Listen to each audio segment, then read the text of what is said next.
کو بھلائی کا حکم کرو اور برائی سے روکو، ورنہ تو تم مسلمان نہیں بن سکتے۔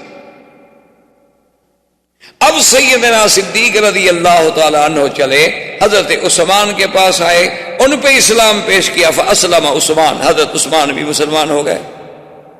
پھر حضرت سعد ابن ابی وقاص کے پاس آئے، ان پہ اسلام پیش کیا، حضرت سعد بھی مسلمان ہو گئے۔ عبد الرحمن ابن عوف کے پاس آئے، ان پہ اسلام پیش کیا، وہ بھی مسلمان ہو گئے۔ حضرت طلحہ کے پاس آئے، ان پہ اسلام پیش کیا، وہ بھی مسلمان ہو گئے۔ اور اسی طریقے سے اب یعنی جو اسلام پھیلنا شروع ہوا تو لوگ سیدنا ابو بکر کے ہاتھ پہ اسلام لا رہے، اور پھر فقراء میں سے، ضعفاء میں سے حضرت عمار، یاسر، سمیہ، صہیب، خباب، یہ سب اسلام لے آئے۔ حضور صلی اللہ علیہ وسلم نے اب اللہ کے حکم کے مطابق، کیونکہ اب تو اللہ نے حکم دے دیا تھا نا کہ انذر، اب تو لوگوں کو ڈرائیں، اب تو لوگوں کو دعوت دیں، اب تو آپ لوگوں کو پیغام الہی پہنچائیں اور دعوت توحید دیں، اور جو نہ مانے ان کو عذاب جہنم سے ڈرائیں، کیونکہ نبی کا تو وظیفہ ہی بشیر و نذیر ہوتا ہے کہ ماننے والوں کو بشارت دے اور انکار کرنے والوں کو ڈرائے۔ تو حضور صلی اللہ علیہ وسلم کے بارے میں آتا ہے کہ آپ نے ایک دن یہ کیا کہ صبح صبح جو تھا جبل ابی قبیس پہ چڑھ گئے۔ آپ تو جانتے ہیں یہ مکے کا حجر اسود کے سامنے جو پہاڑ ہے جس پہ اب محلات بنے ہیں، یہ جبل ابی قبیس، اور اس پہاڑ کی بھی اپنی شان ہے کہ ھذا اول جبل وضع علی الارض، یہ دنیا کے پہاڑوں میں سب سے پہلا پہاڑ ہے جو زمین میں رکھا گیا، باقی پہاڑ سب بعد میں رکھے۔ حضور صلی اللہ علیہ وسلم جبل ابی قبیس پہ چڑھے، اور عربی زبان میں اس زمانے میں رواج تھا کہ اگر صبح کے وقت میں یا کوئی خطرناک بات کہنی ہو، لوگوں تک پہنچانی ہو، تو سپیکر یا مواصلات کے ذرائع تو نہیں تھے، لوگ اونچی جگہ پہ کھڑے ہو جاتے اور کہتے واہ صباحا۔ اب حضور نے 2-3 دفعہ جب آواز لگائی، سارے مکے والے بھاگے، کیونکہ وہ تو جانتے تھے کہ اللہ کا نبی ہے محمد الرسول اللہ۔ نبی نہیں مانتے تھے کہ صادق الامین تو مانتے تھے کہ سچا ہے، امانت والا ہے، دیانت والا ہے، اور جس نے 40 سال میں کبھی اپنی زبان مبارک سے غلط بات نہیں کی، اور وہ کبھی پہاڑ پہ نہیں چڑھے، انہوں نے ایسا تو کبھی نہیں کیا۔ سب کے سب قریش دوڑے، بنو ہاشم دوڑے، بنو مخزوم دوڑے، سب دوڑے۔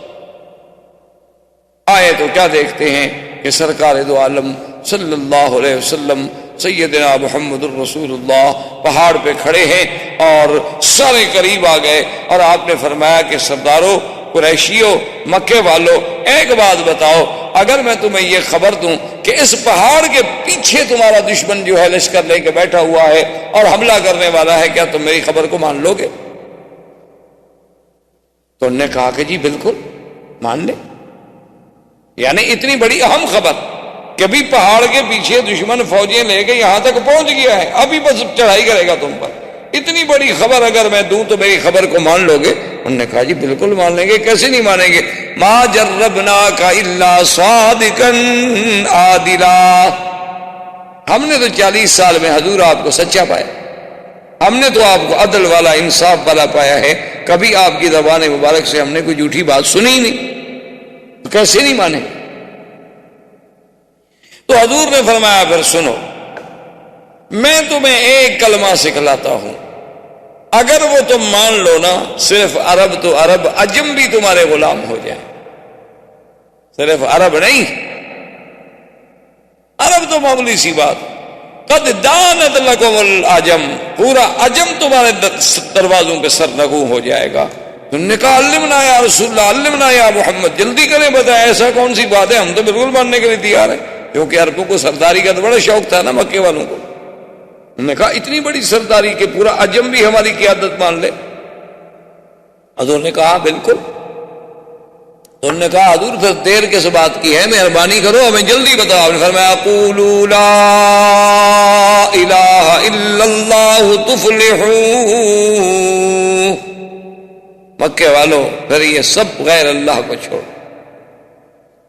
پھر تمام آلہہ باطلہ کو دلوں سے نکال کے ایک واحد معبود کا اقرار کرو، اب جب حضور نے دعوت توحید دی اتنے گرم ہوئے کہ آپ کا بالکل حقیقی چچا ابی لہب جس کی کنیت تھی، نام اس کا ابی لہب نہیں تھا، ابی لہب کنیت تھی، نام اس کا عبد العزیٰ تھا،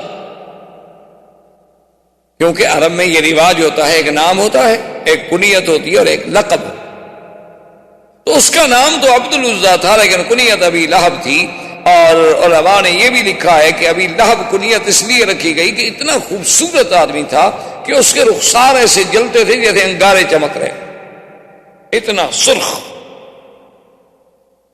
تو اس نے بدبخت نے سرکار دو عالم صلی اللہ علیہ وسلم کی شان میں سب سے پہلی جو گستاخی کی تو ابی لہب نے کی، کہا کہ تبًا لک لہذا جمعتنا، کہنے لگا نعوذ باللہ، ہلاکت ہو آپ کے لیے، آپ کے ہاتھ ٹوٹ جائیں۔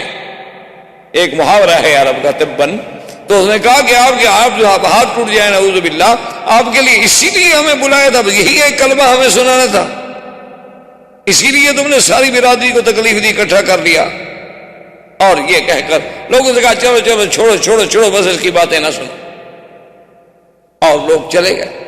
اسی لیے اللہ نے قرآن پاک میں اپنے مدنی پاک کی شان میں جو اس نے اہانت کی تھی ایسا بدلہ لیا دنیا میں بھی کہ قیامت تک اس پر لعنت برستی رہے کہ تبت یدا ابی لہب وتب ما اغنى عنه ماله وما كسب سيصلى نارا ذات لهب وامرأته حمالة الحطب في جيدها حبل من مسد۔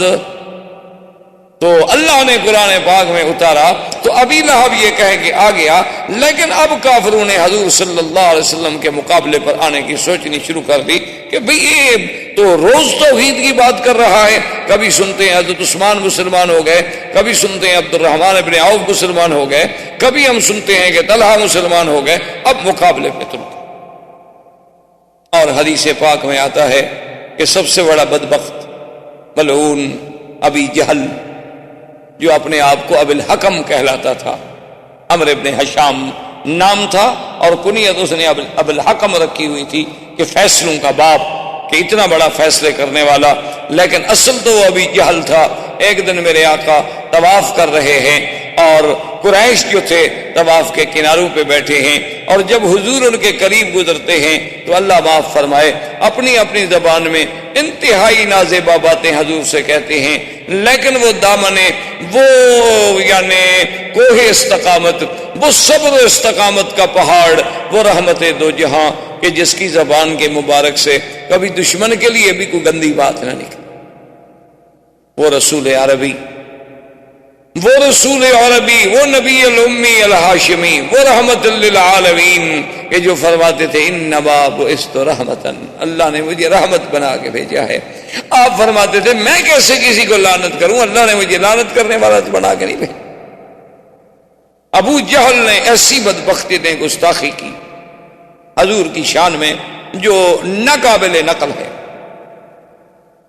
اللہ اکبر، اور حضور کوئی جواب نہیں دے، حضور صلی اللہ علیہ وسلم سنتے ہیں اور اپنے طواف۔ آخر ابو جہل نے سامنے آ کر دھمکی دی، ایک عورت دیکھ رہی تھی، اسے احساس ہوا کہ اب یہ قریش اتنے گرم ہیں، معلوم ہوتا ہے کہ یہ لازماً حضرت محمد الرسول اللہ صلی اللہ علیہ وسلم کو تکلیف پہنچائے، تو اب عورت بیچاری مقابلہ تو نہیں کر سکتی۔ ایک روایت مبارک میں آتا ہے کہ اس عورت نے جا کے سیدہ فاطمہ الزہرا سے کہا، اور بی بی فاطمہ الزہرا جب آئی اس نے دیکھا کہ میں بھی ایک عورت کا کیا مقابلہ کروں، تو انہوں نے جا کے حضرت صدیق کو خبر دی، اور حضرت صدیق آئے اور کافروں کے اور حضور کے درمیان میں آ کے دیوار بنی۔ ظالمو، بات نہ مانو، تمہاری مرضی، لیکن تمہیں یہ کیا بات ہے کہ تم لڑنے اور مرنے پہ آمادہ۔ اور بعض روایات میں یہ بھی آیا ہے کہ حضرت صدیق رضی اللہ تعالی عنہ کو بھی انہوں نے مارا اور حضور صلی اللہ علیہ وسلم پر بھی حملہ کیا، لیکن بعض مفسرین محدثین کہتے ہیں کہ نہیں، یہ واقعات بعد کے ہیں۔ اس دفعہ تحدید جو تھی وہ صرف زبانی کلامی رہی، لیکن سب سے زیادہ گستاخی کرنے والا جو تھا وہ ابو جہل۔ اب جناب جب ابو جہل کے بارے میں اس عورت نے تو سن لیا تھا نا کہ ابو جہل کیسی کیسی باتیں کہہ رہا ہے حضور کو، تو وہ دوڑی ہوئی گئی تو اس نے جا کے سیدنا حمزہ رضی اللہ تعالیٰ عنہ کو کہا کہ حل سمیتا، تمہیں پتا ہے کہ ما قال ابی جہل نے آج کیا کیا؟ اس نے کہا کیا؟ کیونکہ حضرت حمزہ شکار کھیلنے کے لیے گئے ہوئے تھے اور شکار کھیل کے ہی باہر جنگل سے تشریف لا رہے تھے کہ راستے میں عورت مل گئی. اس نے کہا آج تو اس نے ایسی ایسی باتیں کی، اتنی نعوذ باللہ سب کو شتم کیا اور اتنی تہدید کی اور اتنی دھمکیاں دی کہ زمین پھٹ جاتی، لیکن کوئی بھی حضور کی طرف سے جواب دینے والا نہیں تھا اور حضور صبر کر کے سنتے رہے. حضرت حمزہ کا خون کھول گیا. اب اسلام تو نہیں لائے تھے، مسلمان نہیں ہوئے تھے. حضرت حمزہ نے اپنا شکار وکار وہیں پھینکا اور دوڑے تلوار لے کر اور پوچھا آئین ابی جہل، ابا جہل کا. انہوں نے کہا وہ دار الندوہ میں بیٹھا ہے. تو دار الندوہ میں پہنچے اور آتے ہوئے ابی جہل کے سر پہ تلوار الٹی کر کے ماری کہ اس کے سر کو زخمی کر دیا اور خون بہنے لگا. انہوں نے کہا حل تسب محمد، خبردار تم محمد مصطفیٰ کو گالیاں دیتے ہو. اللہ کے نبی کے خلاف کوئی اگر زبان ہلے گی تو میں زبان کھینچ لوں گا. تم نہ مانو ان کی بات کو، لیکن یہ تمہیں کس نے حق دیا ہے کہ گالیاں دو؟ تمہیں نہیں پتا کہ میں ابھی زندہ ہوں؟ تمہیں نہیں پتا کہ حمزہ ابھی دنیا میں موجود ہے؟ اور اس کو مار کر بنی مخزوم کو جب پتا چلا تو وہ وہاں سے تلواریں لے کے نکلے حضرت حمزہ کے مقابلہ کرنے کے لیے. بنو مخزوم جو تھا وہ قبیلہ تھا ابی جہل کا، اصل قبیلہ تو قریش تھا نا، پھر آگے شاخیں تھیں، کہیں بنو ہاشم تھے، کہیں بنو مخزوم تھے، کہیں بنو کلاب تھے، کہیں بنو، اصل تو قریش تھے. تو وہ جناب جب دوڑے تو ابو جہل آدمی تو بہرحال یعنی اپنے دنیاوی اعتبار سے تو بڑا سمجھدار تھا. اس نے اپنے قبیلے سے کہا کہ لا تفعلوا شیئا لا تقولوا شیئا، خبردار حمزہ کو کچھ نہ کہنا، زیادتی تو میری ہے، میں نے حضور کی شان میں گستاخی تو کی، گالیاں تو دی. اللہ کے نبی نے حضرت محمد رسول اللہ صلی اللہ علیہ وسلم نے تو مجھے کچھ نہیں کہا تھا، لیکن میں نے زیادتی کی. تو اب اگر حمزہ نے اپنی اس زیادتی کا بدلہ لیا ہے تو ٹھیک ہے، آخر حضرت حمزہ تو ان کے ابن عم ہیں. تو حضرت حمزہ اس خوشی میں پوچھتے ہوئے آئے کہ این محمد صلی اللہ علیہ وسلم، کہ محمد رسول اللہ کہاں؟ انہیں بتلایا گیا کہ حضور اپنے گھر میں. تو حضرت حمزہ رضی اللہ تعالی عنہ اسی عالم میں تشریف لائے اور آگے کہا کہ ابشر یا محمد، کہ محمد پاک مبارک ہو، میں نے تمہارا بدلہ لے لیا، انتقام لے لیا میں نے ابی جہل سے کہ اس نے آپ کی شان میں زبان درازی کی، اور میں نے دار الندوہ میں سرداروں کے سامنے، روسائے کفار قریش کے سامنے اس کے سر پہ تلوار مار کے سر زخمی کر دیا. حضور چپ. تو حضرت حمزہ نے کہا حضور میں اتنا بڑا مقابلہ کر کے آ رہا ہوں، یعنی میں نے ابو جہل سے لڑائی لے لی، بنو مخزوم سے لڑائی لے لی، اور آپ کو خوشی نہیں ہوئی. آپ نے فرمایا حمزہ مجھے تو خوشی تب ہوگی جب تم کہو گے لا الہ الا اللہ. یہ بدلہ لینا تو معمولی سی بات، یہ تو تم نے میری ذات کا دفاع کیا ہے، تم نے میرے دین کا تو دفاع نہیں کیا.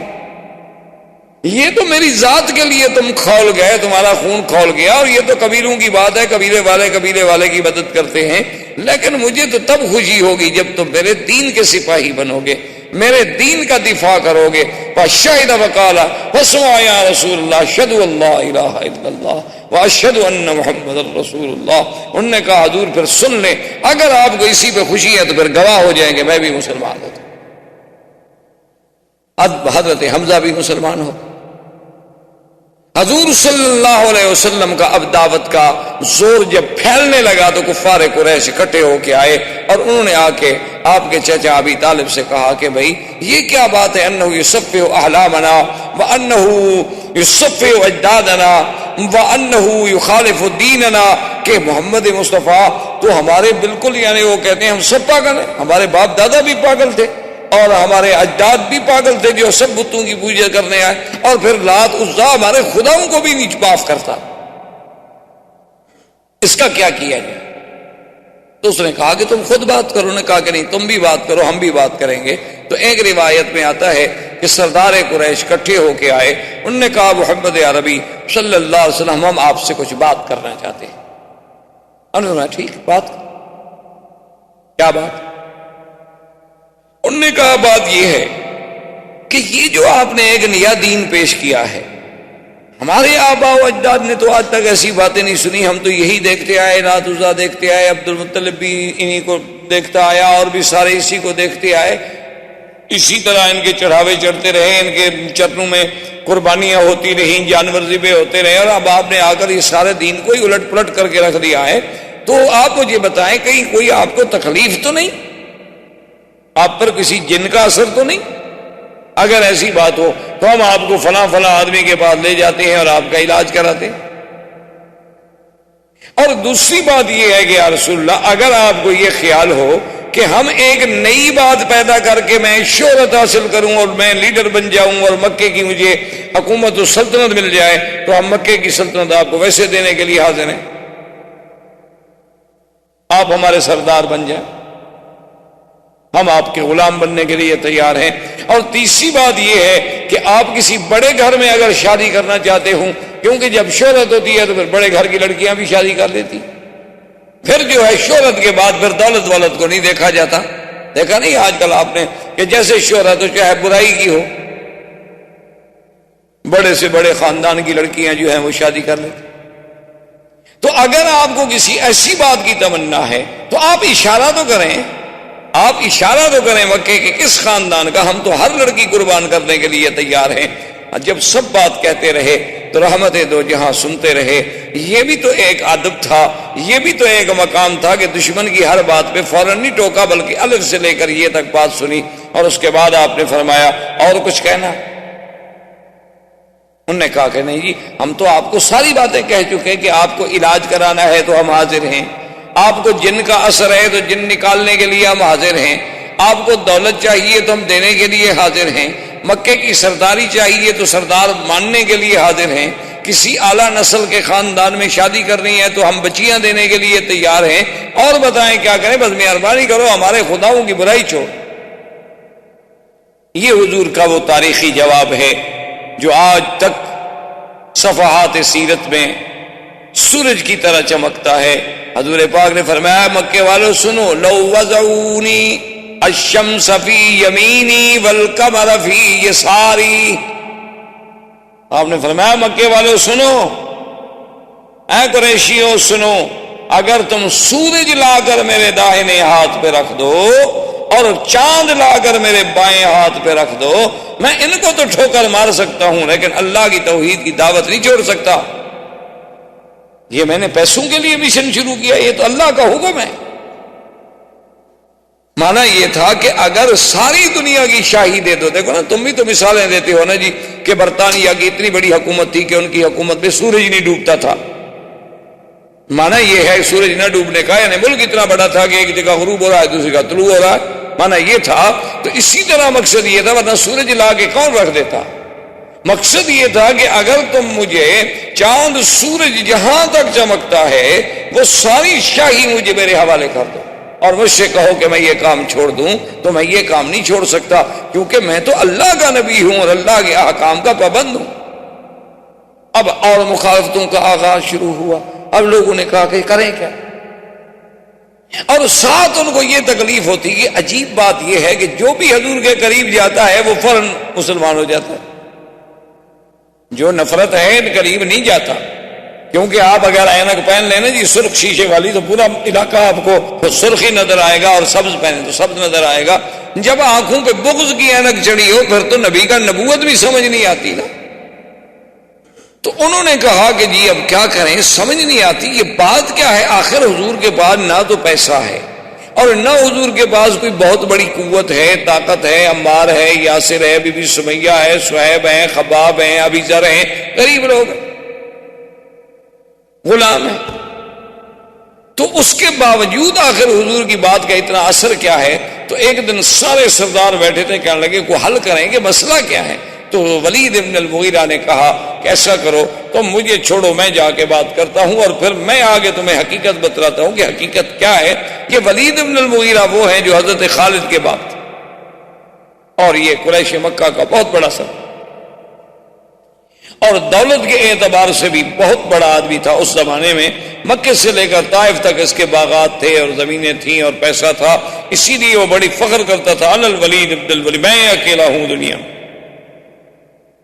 تو وہ آیا حضور کی خدمت میں، آ کے بیٹھ گیا، کہنے لگا حضور میں نے آپ سے باتیں کرنی ہیں۔ اور فرمایا بتاؤ کیا بات؟ اس نے پھر وہی ساری باتیں دہرائی کہ جی آپ کیوں ہمیں جھوٹا کر رہے ہیں، آپ کیوں ہمارے خداؤں کی تذلیل کر رہے ہیں۔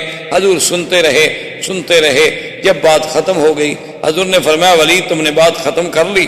تو ولید نے کہا کہ ہاں یا محمد میں نے بات ختم کر لی۔ آپ نے فرمایا اچھا بیٹھو اب میری بات بھی سن۔ حضور صلی اللہ علیہ وسلم نے اللہ کے قرآن کی سورت فصلت پڑھی۔ جب حضور نے قرآن پڑھنا شروع کیا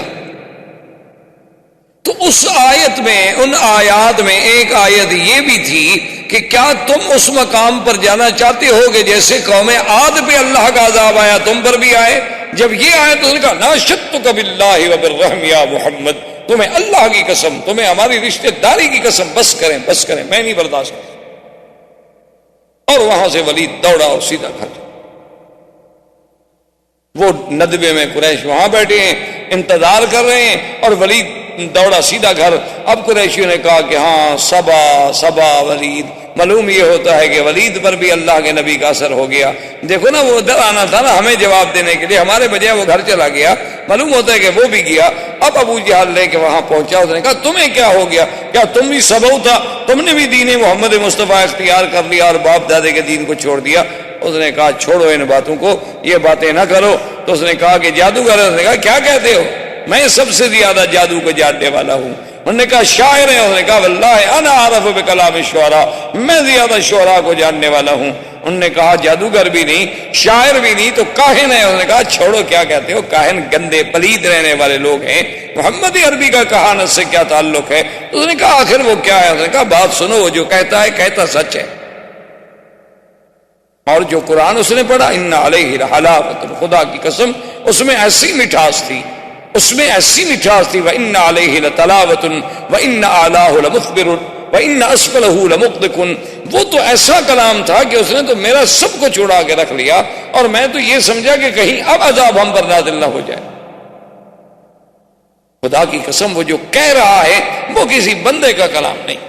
انہوں نے کہا دیکھا ہم تو کہتے تھے نا اچھا تم بھی تو اب جا رہے ہو نا؟ انہوں نے کہا نہیں میں نے خیر اپنا دین تو نہیں چھوڑا، لیکن جو بات سچی ہے وہ شاعر نہیں، وہ ساحر ہے۔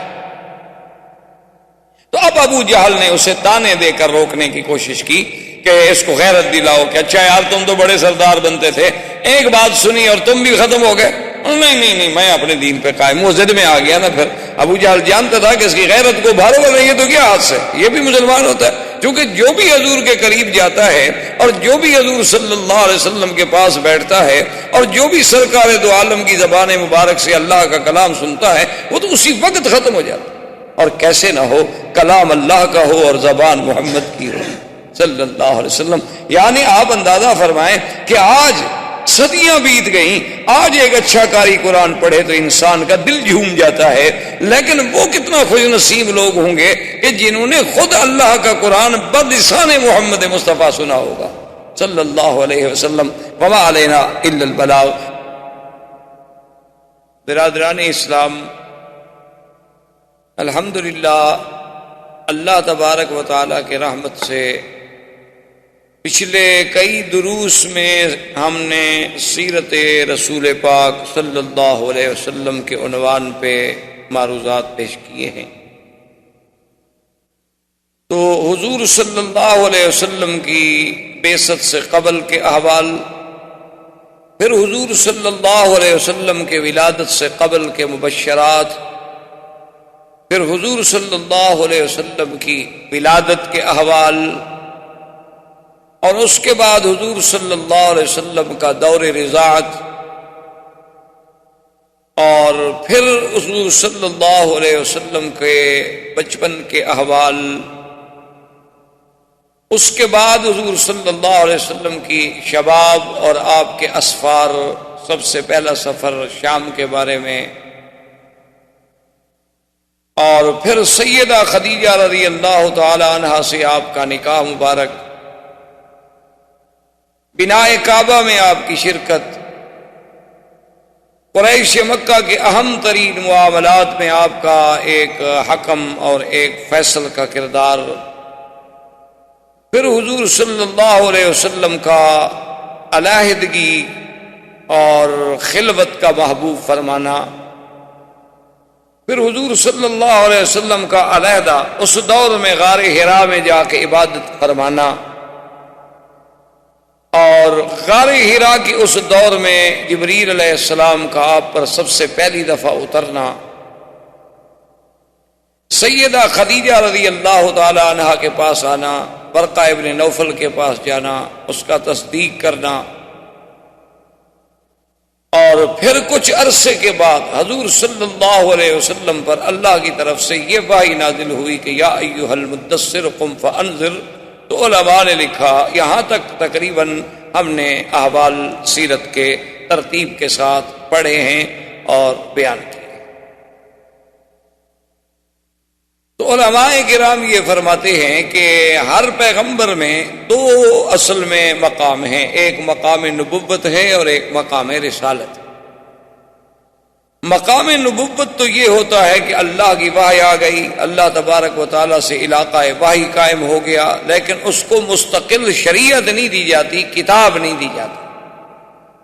اور رسول وہ ہوتا ہے جس کو اللہ مستقل شریعت عطا فرماتے ہیں اور کتاب عطا فرماتے ہیں۔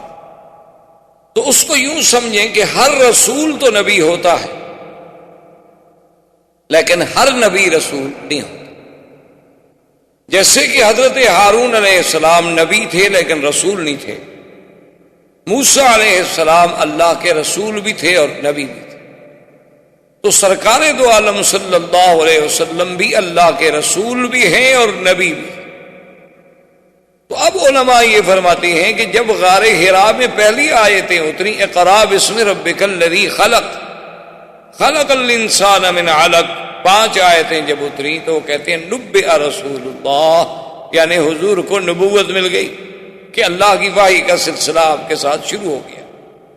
اور جب اللہ نے کچھ عرصے کے بعد پھر یہ آیت مبارک اتاری کہ یا ایھا المدثر قم فانذر، اے کپڑے میں لپٹنے والے میرے محبوب اٹھیں، اب آپ لوگوں کو ڈرائیں، تو اب معنی یہ ہے کہ رسالت کی ابتدا ہو، کیونکہ نبوت میں تو وحی کا تعلق تھا، رسالت میں حکم انذار جب شروع ہوا تو معنی یہ، اس لیے بعض علماء اس کو عربی میں کہتے ہیں نبئ باقرا وارسل بالمدثر، کہ حضور صلی اللہ علیہ وسلم کو نبوت کا شرف تو مل گیا جب آپ پر اقرا نازل، اور جب آپ پر سورت مدثر نازل ہوئی تو پھر حکم انذار ملا کہ اب آپ لوگوں کو ڈرائیں، لوگوں کو اللہ کے عذاب سے بچائیں، لوگوں کو جہنم سے ڈرائیں، لوگوں کو جنت کی بشارات دیں۔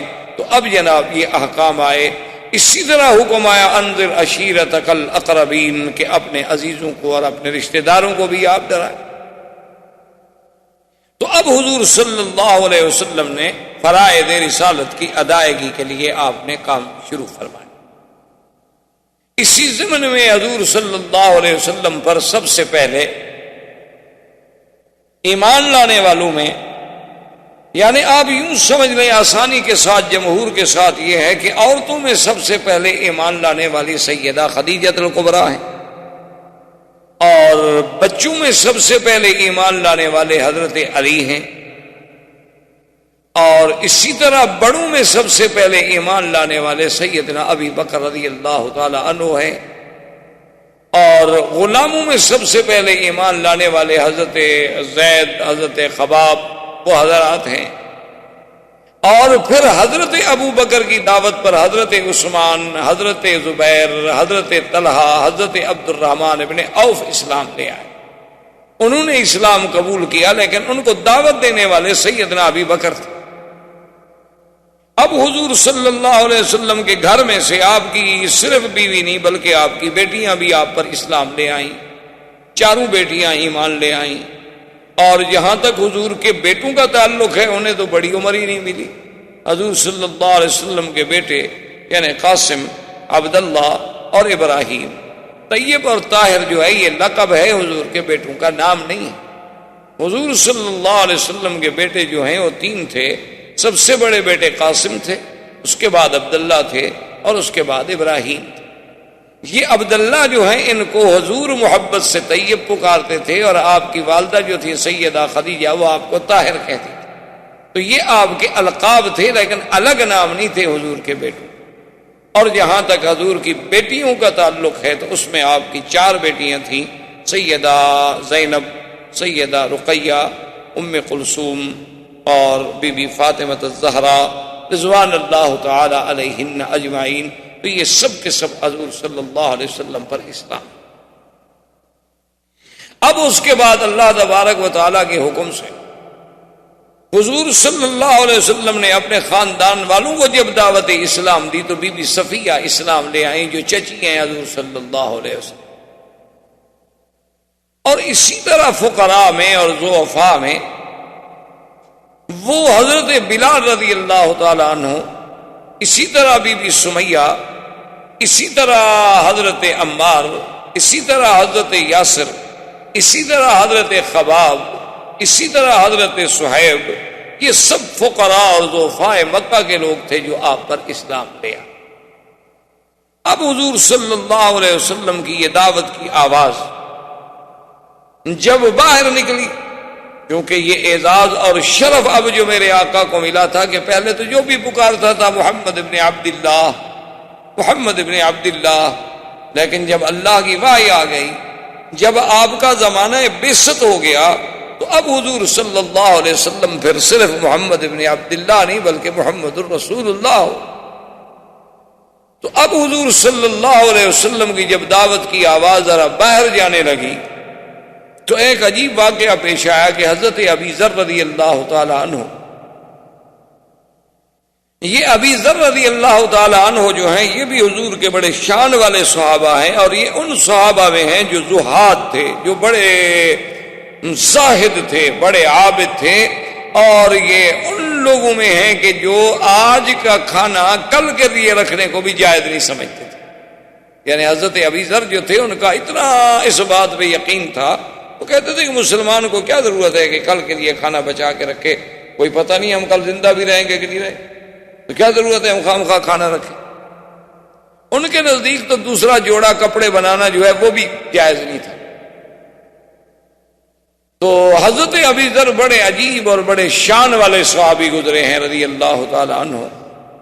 ان کا اسلام بھی شان والا اور ویسے بھی شان والے کہ ایک دفعہ حضور صلی اللہ علیہ وسلم غزوہ میں جہاد میں تشریف لے گئے تو حضرت ابی ذر پیچھے رہ گئے، یعنی حضور کے ساتھ سفر نہ کر سکے۔ تو حضور کو بڑی تمنا تھی کہ ابی ذر رہ گئے، کیونکہ حضور کے ساتھ جہاد میں جانا کوئی معمولی سا شرف تو نہیں ہوتا تھا کہ جن لوگوں کو جہاد نصیب ہو اور بس صحبت محمد الرسول اللہ صلی اللہ علیہ وعلا آلہ وسلم۔ تو حضور صلی اللہ علیہ وسلم نے 1-2 دفعہ اپنے صحابہ سے بھی پوچھا کہ بھئی ابی ذر نہیں آئے، تو اب صحابہ کہیں کہ حضور وہ تو نہیں آئے۔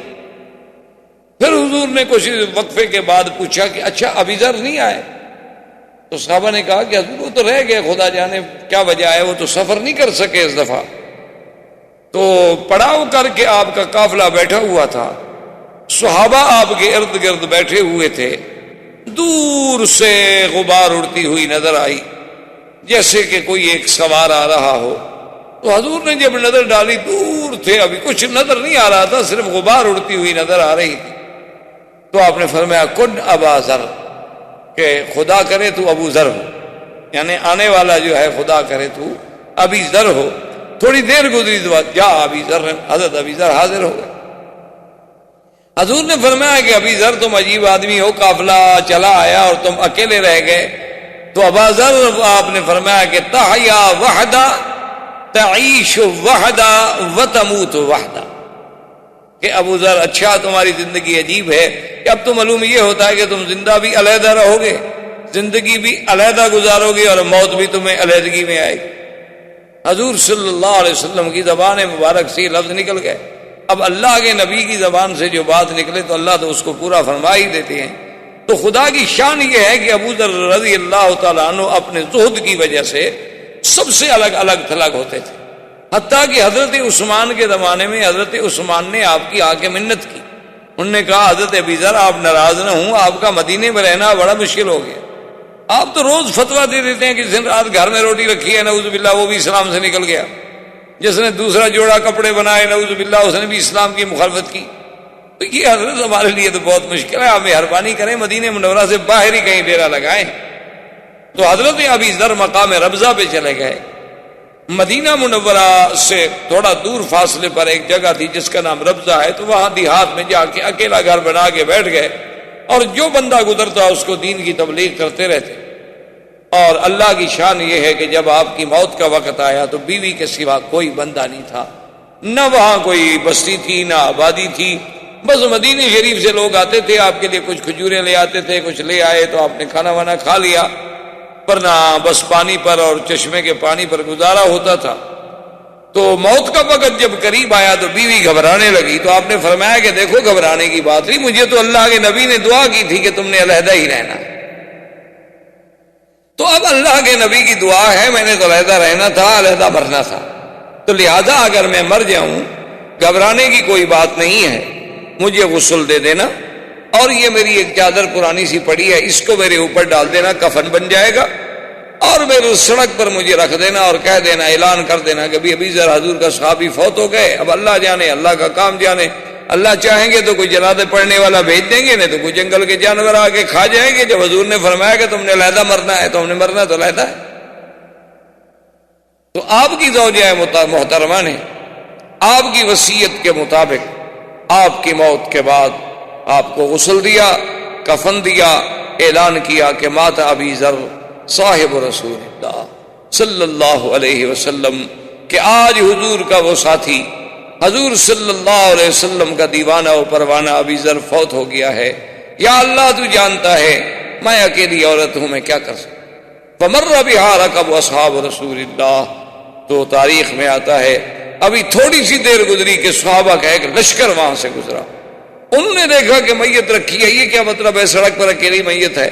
فلما سالوا فوجدوا ابا ذر، جب انہوں نے تحقیق کی تو ابی ذر کا جنازہ ملا، تو بڑے خوش ہوئے، جنازہ پڑھا اور وہیں ابی ذر رضی اللہ تعالی عنہ کو دفن کیا۔ تو یہ ابی ذر کی زندگی بڑی عجیب و غریب زندگی تھی۔ تو ابی ذر کہتے ہیں کہ مجھے اطلاع ملی کہ ایک نبی پیدا ہوئے ہیں جس کا نام محمد الرسول اللہ صلی اللہ علیہ وسلم، ان کے بھائی تھے، ان کو انیس کہتے تھے، انس کی تصغیر ہے انیس، تو جیسے سلیم سلیم، انس انیس، صحب صحیب، تو ان کا نام انیس تھا، اور یہ بہت بڑے شاعر، حضرت ابی ذر رضی اللہ تعالیٰ عنہ کے بھائی جو تھے یہ بہت بڑے شاعر۔ چونکہ اس دور میں اصل بات یہ ہے کہ یاد رکھیں کہ اس زمانے میں فصاحت و بلاغت تو عربوں کی گھٹی میں پڑی ہوئی، یعنی ایک عام آدمی، ایک جنگل میں رہنے والا عربی جس نے کبھی ابتدائی جماعت تک نہیں پڑھی، جس نے کبھی الف با تا نہیں پڑھا، لیکن وہ فی الودی جب اشعار کہتا تھا دنیا حیران ہو جاتی۔ اللہ نے ان کو اتنا زبان دی تھی، اتنا ملکہ دیا تھا، اتنا یعنی ان کو عبور تھا اپنے کلام پر اور اپنی فصاحت و بلاغت پر، کہ دنیا عرب کی فصاحت و بلاغت کو دیکھ کے دنگ رہ جاتی تھی۔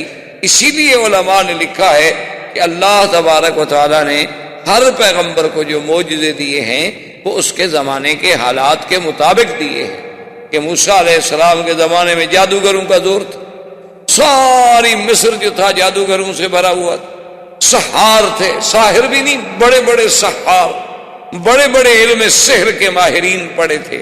تو اللہ نے موسیٰ علیہ السلام کو ایسے معجزے عطا فرمائے، فوقع الحق وبطل ما كانوا يعملون وألقي السحرة ساجدين قالوا آمنا برب العالمين رب موسیٰ وہارون، کہ اللہ تبارک و تعالی نے موسیٰ علیہ السلام کو ایسا معجزہ دیا کہ جب آپ نے عصا ڈالا تو اس عصا نے ان کے سارے اس سحر کو ختم کر دیا، ان کی رسیاں پھٹا کر ڈالیں، تو اب حق واضح ہو گیا، باطل زائل ہو گیا، جادوگر سجدے میں گر گئے اور ایمان لے آئے۔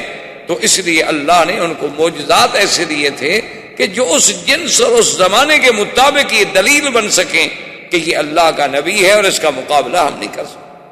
اسی طرح آپ دیکھیں کہ سیدنا عیسیٰ علیہ السلام آپ کے زمانے میں بڑے بڑے طبیب تھے، آپ کے زمانے میں طب کا بڑا رواج تھا، گو اس وقت ہی آپ کی ایلوپیتھی رائج نہ ہوئی ہو، کیونکہ ابتدا کے اندر جو ہے زیادہ تر جو تاریخی پرانی کتابیں ملتی ہیں وہ طب آشاب کے ساتھ ہوتی تھی، بوٹیاں شٹیاں، یونانی اطباء گزرے ہیں بڑے بڑے، اسی طرح اطباء عرب گزرے ہیں بڑے بڑے، اور آپ کو تو ہم سے زیادہ پتہ ہے کہ جیسے ابن سینا تھا، ارسطو تھا، بقراط تھا، سقراط تھا، یہ بڑے بڑے جالینوس تھا، یہ بڑے بڑے لوگ گزرے، بعض کے پاس علوم کیمیا تھے، بعض کے پاس علوم ریمیا اور بڑے بڑے علوم تھے۔ تو بہرحال چونکہ وہ طب کا زمانہ تھا تو اللہ نے عیسیٰ علیہ السلام کو ایسے معجزے دیے کہ بھئی وہ طبیب دنگ ہو کے رہ گئے کہ یہ کیا طب ہے کہ ایک آدمی ماں کے پیٹ سے اندھا پیدا ہوتا ہے اور کوئی آپریشن نہیں، کوئی محنت نہیں، کوئی اسپتال نہیں، بس ہاتھ لگایا اور بسم اللہ کہا اور آنکھیں کھل گئی، بس روشنی آ گئی۔ یہ کمال ہے کہ ایک آدمی برس کے داغ، یعنی آپ دیکھیں کہ آج دنیا کتنا علوم میں ترقی کر چکی ہے، لیکن ابھی تک کوئی ایسی دوا ایجاد نہیں ہوئی کہ برس ختم ہو۔ تو حضرت تو صرف ہاتھ پھیرتے تھے، دوا لگانے کی بھی ضرورت ہے، الابرا والاکمہ والابرس، کہ اندھا ہے اور کوڑی ہے اور برس والا ہے، بس ہاتھ پھیرا وہ ٹھیک ہو گیا۔ تو اس لیے وہ معجزات اس زمانے کے مطابق تھے۔ اور میرے آقا رحمت دو جہاں سرکار دو عالم سیدنا محمد الرسول اللہ صلی اللہ علیہ وسلم کی بعثت کا جب زمانہ آیا تو اب دنیا اپنی معراج پہ پہنچ چکی تھی، یعنی وہ انسانیت جو ایک ابتدائی زمانہ طفولیت سے آدم علیہ السلام کے زمانے سے شروع ہوئی، اب وہ طفولیت، اب گویا وہ رضاعت، اب گویا وہ شباب، اب گویا وہ بچپن، اب وہ ساری ادوار گزار کے حضور کے زمانے میں پوری انسانیت اپنے مقام معراج پہ آ گئی تھی۔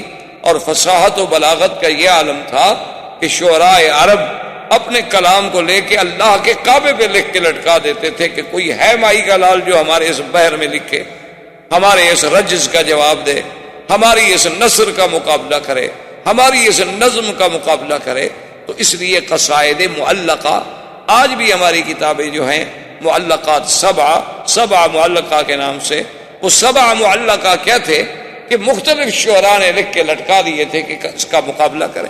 تو اب چونکہ یہ فصاحت و بلاغت کا دور تھا، زمانے میں اتنی فصاحت و بلاغت تھی کہ جب عرب بات کرتے تھے تو حیرت ہوتی تھی ان کی بات سے، یعنی آپ ان کی فصاحت و بلاغت اور ان کی جزالت اور ان کا نئے سے نئے انداز میں گفتگو کرنا، یہ چیزیں جو تھی، اور بڑا اشارات و کنایات، اللہ نے اپنے نبی کو ایسا معجزہ دیا قرآن کہ تمام دنیا کے فصحاء و بلغاء جو تھے وہ دنگ رہ گئے، کوئی ہمت نہ کر سکا کہ اللہ کے قرآن کے مقابلے پہ آئے۔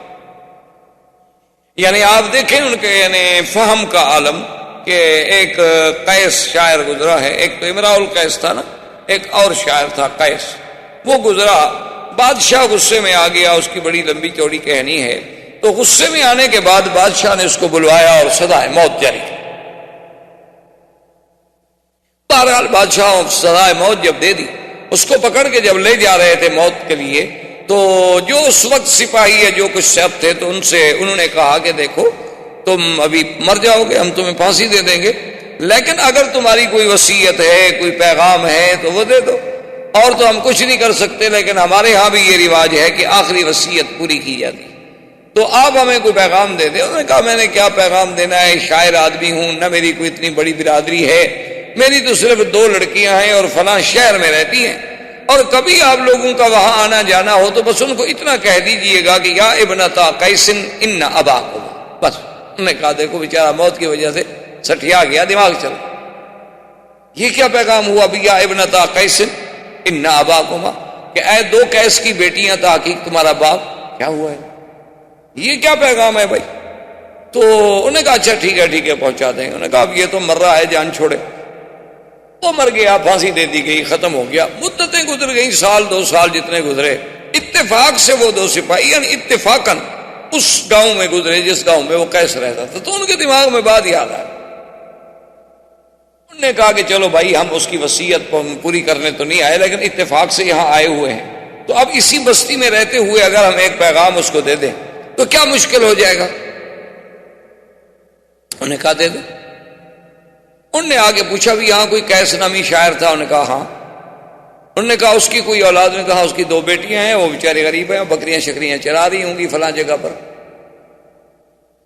تو انہوں نے آپس میں مشورہ کیا. انہوں نے کہا کہ بھئی بات یہ ہے کہ وہ اس کا پیغام تو ہم پہنچا دیتے ہیں، پہلے تو دماغ پہ زور دیتے رہے کہ کیا کہا تھا. اس نے کہا یہ کہا تھا، اس نے کہا یہ کہا تھا. اس کے بعد خیر بہرحال ان کو بات یاد آ گئی. انہوں نے کہا پیغام دے دیتے ہیں لیکن اس کی بچیوں کو یہ نہیں بتلاتے ہیں کہ تمہارا باپ جو ہے وہ قتل ہو گیا، بادشاہ نے پھانسی دے دی، لڑکیاں ہیں بیچاری روتی رہیں گی، ہم کیوں خواہ ان کو غم میں مبتلا کریں. اگر ان کو اطلاع مل چکی ہے تو الگ بات ہے، ورنہ یہ ہے کہ ہم یہ پیغام دے کے چلے جائیں، بعد میں کوئی بتائے گا کہ مر گیا ہے نہیں مر گیا، ہم کیوں بیچارے کو مصیبت پہ ڈالیں. انہوں نے کہا ٹھیک ہے. وہ دونوں آ گئے. وہ بکریاں چرا رہی تھی، ان کو ملے، پوچھا کہ ابنتا کیسے نہ کہا کیا بات. انہوں نے کہا تمہارا باپ میرے. کہا کہاں، ہم تو باپ کے لیے بہت پریشان ہیں، 2 سال ہو گئے باپ نہیں آئے.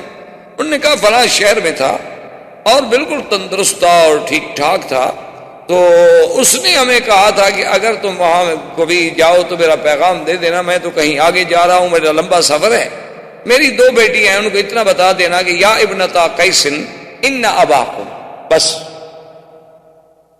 انہوں نے کہا اس کے علاوہ کوئی پیغام؟ نے کہا. انہوں نے کہا تو ایک لڑکی باتیں کرتی رہی اور ایک لڑکی نے پیچھے سے آ کر تلوار سے حملہ کیا اور ایک سپاہی کو قتل. جب تلوار ماری تو سپاہی تو مر گیا، دوسرا بھاگ گیا. اس کے پیچھے وہ لڑکیاں بڑی دوڑی لیکن وہ بھاگ گئی. اس نے آگے رپورٹ کی، بادشاہ نے پکڑا، وہ لڑکیاں پکڑی گئی. انہوں نے کہا تم نے ہمارا سپاہی مار دیا. انہوں نے کہا جی ہم نے تو اپنے باپ کا قاتل مارا ہے. نے کہا تمہارے باپ کا قاتل ہے؟ بادشاہ کو یاد نہیں کہ وہ تو میں نے سزائے موت دی تھی، کون تھا، کیس بھر گیا. روز تھوڑے قصے ہوتے ہیں، سینکڑوں روز کے واقعات آتے ہیں اور گزر جاتے ہیں. انہوں نے کہا وہ کیسے؟ انہوں نے کہا جی یہ ایک سپاہی موجود ہے، اس سے پوچھیں کہ اس نے ہمیں پیغام دیا ہے کہ یا ابنتا کیس ان اباکما. انہوں نے کہا ہاں جی. انہوں نے کہا اس نے اسی میں ہمیں حکم دیا تھا کہ قد قتل وقاتلہ لناکما، کہ تمہارا باپ مر چکا ہے، قتل کر دیا گیا اور قتل کرنے والے تمہارے سامنے کھڑے ہیں، بدلہ لینا ہے تو لے لو. تو ہمیں باپ نے اس میں پیغام دیا تھا. اور آپ تحقیق کریں، اگر یہ ہمارے باپ کے قاتل نہیں ہیں تو پھر ہم نے زیادتی کی، اور اگر ہم نے اپنے باپ کا خون کا بدلہ لیا ہے تو بادشاہ سلامت. پھر آپ انصاف کریں، اگر ہم بچیاں ہیں، عورتیں ہیں، لڑکیاں ہیں، کہاں جاتی پھر ان کو ڈھونڈ رہے ہیں؟ اتفاق سے ہمارے پاس آ گئے تو باپ کے قاتل کو چھوڑ دیتی. تو بادشاہ نے جب تحقیق کی تو پتہ چلا کہ سزا تو ہم نے دی تھی لیکن یہی پولیس والے تھے اس کو لے جانے والے.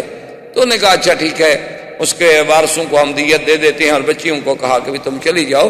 تو یعنی اندازہ یہ ہے کہ ایک لفظ سے اگلا پیغام سمجھ لینا، تو یہ کوئی معمولی بات نہیں ہوتی. یہ فصاحت و بلاغت جو ہے یہ بھی اللہ کی ایک دین ہے، ہر کسی کو نہیں ملتی.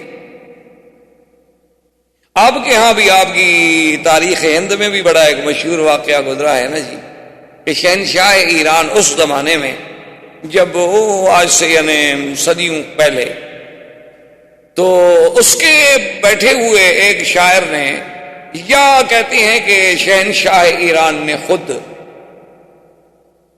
جو ہے اس کی زبان پہ ایک شعر آ گیا. فارسی زبان کا دورہ تھا کہ درے ابلق در جہاں قصنمی موجود، کہ بھئی موتی جو ہے وہ 2 رنگا نہیں ہوتا، یعنی اصلی موتی جو ہے یا سفید ہوگا جیسے اپنا ڈائمنڈ ہے، لال ہوگا جیسے یاقوت ہے، اچھا اسی طرح بھی نیلم ہوگا، زمرد ہوگا، کچھ ہوگا، یعنی ایک رنگ ہو. درے ابلق، ابلق کہتے ہیں نا جیسے گھوڑا ابلق ہوتا ہے جس میں 2 رنگ ہوتے ہیں، سفید ہے اور سرخ ہے، سفید ہے اور سیاہ ہے. تو اس نے کہا کہ درے ابلق در جہاں قصنمی موجود، کہ دنیا میں موتی جو ہے وہ 2 رنگا نہیں.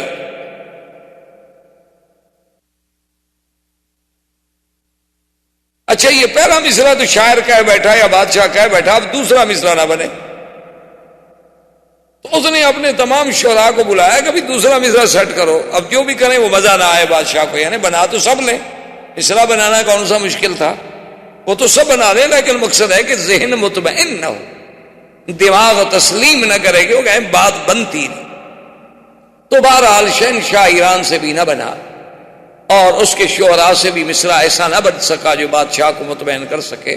تو اس نے اس دور میں ہندوستان کے بادشاہ کو لکھا کہ میرے شعراء نے، ایک شاعر نے یہ کہہ دیا، ایک مصرع اور دوسرا مصرع کوئی اپیل نہیں کرتا ہمارے ذہن کو، اگر ہندوستان میں کوئی فارسی کہنے والے شاعر ہوں تو مہربانی کر کے اس کا دوسرا مصرع مرتب کروا دیں گے، درے ابلغ در جہاں کس نمی موجود۔ تو اب بادشاہ نے اپنے شاعروں کو بلایا، اچھا انہوں نے بھی کوئی مصرع گھڑے بنائے، وہ بادشاہ کو بھی تسلی نہ ہو، بادشاہ کہ بات دل کو نہیں لگتی۔ اب جناب گھر میں آئے اور بادشاہ بڑے پریشان بیٹھے تھے، تو ان کی بیٹی جو تھی نا بہت بڑی شاعرہ تھی اور ادیب تھی، بہت بڑی ادیب گزری ہیں اور بہت بڑی اپنے وقت کی شاعرہ گزری۔ تو انہوں نے جب دیکھا کہ باپ میرا بڑا اداس بیٹھا ہے تو اس نے کہا ابا جان کیا بات ہے، آپ بڑے گھبرائے ہوئے ہیں؟ انہوں نے کہا بیٹی بات یہ ہے کہ ایسے شہنشاہ ایران نے لکھا ہے، اب اتنے بڑے ہندوستان کے ملک سے ہم ایک مصرع کا جواب بھی نہ دے سکیں تو پتہ نہیں شہنشاہ ایران امتحان لینا چاہتا ہوگا کہ ہمارے ملک میں کوئی پڑھے لکھے لوگ بھی ہیں کہ نہیں، کوئی فارسی دان بھی ہیں کہ نہیں، کوئی ادباء و شعراء بھی ہیں کہ نہیں، تو ہمارے لیے تو یہ موت کی بات ہے نا، یہ تو سبکی ہے نا بڑی۔ تو اس نے کہا ابا جان بات مجھے بھی تو بتائیں کہ وہ کون سا مصرع ہے۔ تو انہوں نے کہا کہ درے ابلغ تر جہاں کس نمی موجود۔ تو انہوں نے کہا کہ ٹھیک ہے ابا جان، آپ ایسا کریں کہ آپ تو آرام سے سو جائیں، اللہ کو منظور ہے تو اس کا جواب میں دوں۔ اچھا اب بات شہزادی جو تھی وہ بھی ساری رات زور لگاتی رہی، لیکن ان کو بھی تسلی نہ ہو، مصرع تو بن جائیں لیکن تسلی نہ ہو، دل نہ لگے۔ تو صبح کو جب انہوں نے غسل کیا، بی بی نے، شہزادی صاحبہ نے غسل کرنے کے بعد وہ شیشے کے سامنے سنگار کے لیے بیٹھی اور سرما ڈالا، تو ہلکا سا سرما، چونکہ تھوڑا سا موٹا سرما تھا اور شہزادی کی نازک سی آنکھ تھی، تو سرما جب ڈالا تو سرما جو ہے اس کے ساتھ آنسو بھی ٹپک پڑا، اور آنسو جب ٹپکا تو اس میں سرما بھی ملا ہوا تھا۔ تو فوراً مصرع یاد آ گیا اس کو، اس نے کہا کہ درے ابلغ در جہاں کس نمی موجود، مگر اشک بتان سرما آلود، کہ دنیا میں کوئی موتی جو ہے وہ دو رنگا نہیں ہوتا مگر محبوب کی آنکھ سے ٹپکا ہوا آنسو جو سرما پہنتے ہوئے ٹپکے، وہ موتی جو ہے وہ ابلغ ہوتا، کہ اس میں سفیدی بھی ہے سیاہی بھی ہے، تو ابلغ موتی تو مل گیا۔ تو اب جناب جی ابو زیب النساء نے یہ شعر کہا تو بادشاہ تو جھوم اٹھا نا، جو تو سب کے دماغ کو لگ گئی نا بات کے بعد، عقل سے، دلائل سے، فکر سے، ہر لحاظ سے، وزن سے، باہر سے پوری اتر رہی ہے۔ تو انہوں نے جناب وہ شعر لکھا اور شہنشاہ ایران کو بھیجا، شہنشاہ ایران نے پڑھا تو وہ جھوم گیا، انہوں نے کہا کمال ہو گیا بھائی، ہماری زبان ہے فارسی، ہم تو نہ بنا سکے لیکن ہند کے لوگوں نے بیٹھ کے ہمیں جواب دے دیا فارسی زبان میں۔ تو اس نے فوراً قاصد دوبارہ بھیجا کہ شہنشاہ ہند سے کہ میں آپ کی خدمت میں التجا کرتا ہوں کہ خدا کے لیے جس شاعر نے یہ جواب لکھا ہے وہ مجھے دے دیا جائے۔ اب ایک اور مصیبت بن گئی شہنشاہ ہند کے لیے کہ بھئی اچھا جواب لکھا کہ بیٹی بھی دے دوں۔ اب جناب جب وہ جواب آ گیا، وہ خط آ گیا، اب بادشاہ پھر پریشان ہو گیا۔ بیٹی نے پوچھا کیا بات ہے، آپ کیوں پریشان؟ انہوں نے کیسے ہوتا؟ کہا کوئی ایسی بات۔ تو اس نے اسی شہنشاہ ایران کے خط پہ لکھا کہ من منم مخفی منم بوئے گل در برگ گل، کہ میں اپنے آپ میں اس طرح چھپی ہوئی ہوں جس طرح خوشبو پھول کی پتی میں چھپی ہوئی ہوتی ہے۔ تو آپ کو پھول سونگھنے سے، خوشبو سونگھنے سے کام ہے، پتی چیرنے سے کام نہیں ہے۔ تو لکھ کے صبح بادشاہ نے دستخط کیے تو بادشاہ ایران سمجھ گیا کہ ان کی بیٹی کا شعر ہے، تو اس نے معذرت کر لی۔ تو ادیب لوگ اس قسم کے ہوتے تھے، فصیح لوگ اس قسم کے ہوتے تھے کہ اشارات کی زبان سمجھ جاتے تھے۔ یعنی آپ جو جہلائے عرب شعرائے عرب، شعرائے جاہلیت عرب کو دیکھیں، یعنی آپ حیران ہوں گے کہ آج تک علماء قواعد، یعنی علماء نحو، علماء صرف آج بھی اپنے قواعد کی بنیاد رکھتے ہیں تو شعرائے جاہلیت پر، کہ بھئی فلاں شاعر نے یوں کہا ہے، متنبی نے یہ کہا ہے، فلاں نے یہ کہا ہے، تو اس کا مطلب ہے کہ یہ ترکیب اور اس قسم کا جملہ کہنا ٹھیک ہے۔ اگر یہ ٹھیک نہ ہوتا تو فلاں زمانے کا شاعر ایسی بات نہ کہتا۔ لیکن اللہ نے جب حضور صلی اللہ علیہ وسلم کو قرآن کا معجزہ دے کے بھیجا تو کسی عالم نے کیا اچھی بات لکھی ہے، اس نے کہا کہ قرآن اپنے اندر ایک ایسا معجزہ تھا کہ اگر کسی صحرا میں رکھ دیا جائے اور کوئی بتانے والا بھی نہ ہو کہ یہ کون سی کتاب ہے، تو ہر پڑھنے والے کو اعتراف کرنا پڑے گا کہ مخلوق کی کلام، یہ کسی بندے کا کلام نہیں ہو سکتا، یہ لازماً کسی غیر مخلوق کا کلام ہے، اللہ کا کلام ہے، لیکن یہ کسی انسان کا کلام نہیں ہو سکتا، کیونکہ انسان کے کلام میں یہ نہیں ہو سکتا کہ بیک وقت مدح بھی ہو، بیک وقت ذم بھی ہو، ترغیب بھی ہو، ترہیب بھی ہو، وعد بھی ہو، وعید بھی ہو، اور پھر الف سے لے کر یہ تک ایک اسلوب ہو، ایک ترتیب ہو کہ بظاہر دیکھو تو سمجھ نہ آئے، جب غور کرو تو ایک ایک حرف میں تمہیں موتی ملے، ایک ایک حرف میں تمہیں احکام ملیں، ایک ایک حرف میں تمہیں مسائل ملیں۔ تو اللہ کے قرآن کی عظمت، حضور صلی اللہ علیہ وسلم کی یہ شعرا جب پہنچا تو ابی ذر کہتے ہیں کہ میں نے اپنے اس شاعر بھائی انیس سے کہا کہ بھی تم جا کے پتہ کرو، کوئی کہتا ہے شاعر ہیں، کوئی کچھ کہتا ہے، تم تو بہت بڑے شاعر۔ اور وہ مقابلے 3 دفعہ مقابلے جو تھے انیس شعراء سے جیت چکا تھا، خود اتنا بڑا شاعر۔ وہ مکے میں آ گیا، ادھر سے پوچھا ادھر سے پوچھا، کچھ دنوں کے بعد چلا گیا، ابو ذر سے کہا، لیکن ابو ذر کو اطمینان نہ ہوا، کہا کوئی تم کام کی بات تو لائے نہیں، بس یہی آگے تم نے کہا ہے کہ ایک نبی ہے نام محمد الرسول اللہ ہے صلی اللہ علیہ وسلم، لیکن تم آپ سے ملتے، آپ سے بات کرتے، ان کی باتیں سنتے، پھر فیصلہ کرتے کہ وہ شاعر ہی فرما رہے ہیں یا باقی کوئی اللہ کا کلام ہے، تم تو کوئی اچھی معلومات نہیں لے آئے، اب ایسا کرو کہ تم یہاں کا نظام سنبھالو، میں خود جاتا ہوں۔ ابھی ذر کہتے ہیں کہ میں مکے میں آ گیا اور اکیلا آدمی، کوئی جاننے والا نہیں، کوئی پہچاننے والا نہیں، اور مکے میں بھی میری کوئی جان پہچان نہیں، بنی غفار قبیلے کا میں آدمی تھا، اور مکے میں یہ عالم تھا کہ جو حضور کا نام لیتا تھا مشرکین مکہ اس کو مارتے تھے، کیونکہ اب ابتدائے بعثت کے بعد وہ نفرتوں کا، وہ ظلم و جبر کا آغاز حضور کے خلاف ہو گیا صلی اللہ علیہ وعلا آلہ واصحابہ وسلم تسلیما کثیرا کثیرا۔ تو مکے والوں نے اتنی سختی کر رکھی تھی کہ پہلے تو کسی کو بتاؤ ہی نہیں کہ محمد مصطفیٰ کون ہے، اور اگر کوئی پوچھے تو پوچھنے والے کو مار دو تاکہ آئندہ پوچھنے والا جرات ہی نہ کرے، جو نام پوچھے وہ اسی کو مارنا شروع کر دو۔ ابھی ذر کہتے ہیں یہ تو مجھے پتہ چل گیا، اب میں کیسے پوچھوں، جس سے پوچھوں تو مجھے مارے گا، اور پھر میرے قبیلے کا کوئی بندہ مکے میں نہیں رہتا جو مجھے چھڑا لے۔ اور فرماتے ہیں کھانے کو کچھ نہیں، تو فرماتے ہیں کہ پھر میں زمزم پیتا تھا اور زمزم پر ہی میں گزارا کرتا رہتا تھا، اور 3 دن گزر گئے، کوئی راستہ پیدا نہ ہوا کہ میں حضور صلی اللہ علیہ وسلم تک پہنچ سکوں۔ فرماتے ہیں کہ تیسری رات تھی، کعبہ شریف کے میں قریب بیٹھا ہوا تھا، یہاں 2 بت ہوتے تھے مشرکین کے، ایک کا نام اساف تھا اور ایک کا نائلہ تھا۔ یہ دونوں بت تھے، اصل میں یہ دونوں بت بھی نہیں تھے بلکہ ایک عورت اور مرد تھے، نعوذ باللہ ثم نعوذ باللہ۔ انہوں نے اللہ کے کعبے میں آ کے بدکاری کی، اللہ کا عذاب آیا اور دونوں پتھر بن گئے۔ مشرکین مکہ نے ان کو عبرت کے لیے کعبے کے دروازے کے قریب رکھا اور آہستہ آہستہ پوجا شروع ہو گئی اور خود خدا بن گئے۔ تو بہرحال وہ کہتے ہیں کہ میں بیٹھا ہوا تھا کہ 2 عورتیں آئیں، اور دونوں عورتوں نے آ کے اس اساف کو اور نائلہ کو وہ چاٹا چوما، جیسے ان کے طریقہ تھا عبادت کا، وہ شروع کی۔ اور میں اساف اور نائلہ کے قصے تو سن چکا تھا، کیونکہ میرا بھائی تو خود شاعر تھا، وہ ایسی باتیں تو کئی دفعہ شعروں میں لکھ چکا تھا۔ تو میں جب قریب آیا تو میں نے ان سے کہا کہ کون ہو تم؟ انہوں نے کہا تم کیوں پوچھتے ہو؟ میں نے کہا عجیب بات ہے، یہ اساف اور نائلہ ان کو خدا سمجھ کے پوجا کر رہی ہو، یہ تو خود زانی تھے، یہ تو اللہ نے ان پر قہر نازل کیا، انہوں نے بدکاری کی، انہوں نے زنا کیا اور اللہ نے پتھر بنا دیا، تم ان کو بھگوان سمجھ کے پوج رہی ہو، بڑی بے عقل عورتیں۔ تو انہوں نے جب میری بات سننے تو وہ چیختی ہوئی بھاگی۔ میں نے کہا توبہ توبہ توبہ توبہ توبہ، ایسا بھی کوئی آدمی ہمارے خداؤں کو برا کہے، ہمارے خداؤں کو برا کہے، ہمارے خداؤں کو برا کہے۔ تو ایسے چیختی ہوئی بھاگی، حرم سے دور بھاگتی گئی اور چیختی گئی اور یہی شور مچاتی گئی۔ اور آگے آنے والے کون تھے؟ سیدنا محمد الرسول اللہ صلی اللہ علیہ وسلم اور حضرت ابی بکر رضی اللہ تعالی عنہ۔ حضور صلی اللہ علیہ وسلم نے حضرت صدیق سے فرمایا بھی عورتوں کو روکو، کیا بات ہے، کیوں چیخ رہی ہیں، کیوں رو رہی ہیں، کیا بات ہے، ان پر کوئی ظلم ہوا؟ تو حضرت صدیق نے روکا اور پوچھا، انہوں نے کہا جی اور کی بات ہے، اللہ کے کعبے میں آدمی کھڑا ہے اور ہمارے خداؤں کو گالیاں دیتا ہے۔ انہوں نے کہا کون سے خدا؟ انہوں نے کہا اساف و نائلہ کو گالیاں دے رہا۔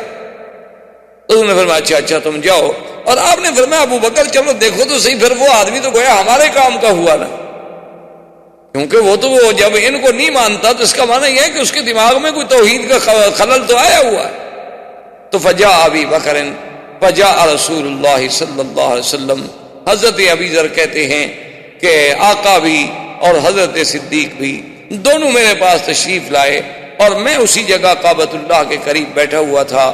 میں نے پوچھا تو آپ نے کہا کہ اچھا تم اسراف اور نائلہ کو برا کہہ رہے تھے. اس نے کہا کہ جی ہاں میں کہہ تو میں رہا تھا, آپ کون ہیں؟ فریا رسول اللہ, حضور بڑے خوش فرمایا انا محمد الرسول اللہ, میں ہی وہ اللہ کا بھیجا ہوا رسول ہوں. تو اس نے کہا کہ حضور میں تو آپ سے باتیں کرنا چاہتا ہوں. آپ نے فرمایا اذا رآک کفار قریش نازوک, کہ تمہیں کفار قریش جو ہیں وہ بڑی تکلیفیں پہنچائیں گے. ایسا ہے کہ تم ابھی اپنے آپ کو تو ظاہر نہ کرو, کل فلاں وقت میں ہم آئیں گے حرم میں, اور جب ہم واپس جانے لگے تو تھوڑا دور رہ کر ہمارے پیچھے پیچھے چلے آنا, اور جس مکان میں ہم جائیں اس مکان میں آ جانا, اور پھر وہاں بیٹھ کے بات کریں.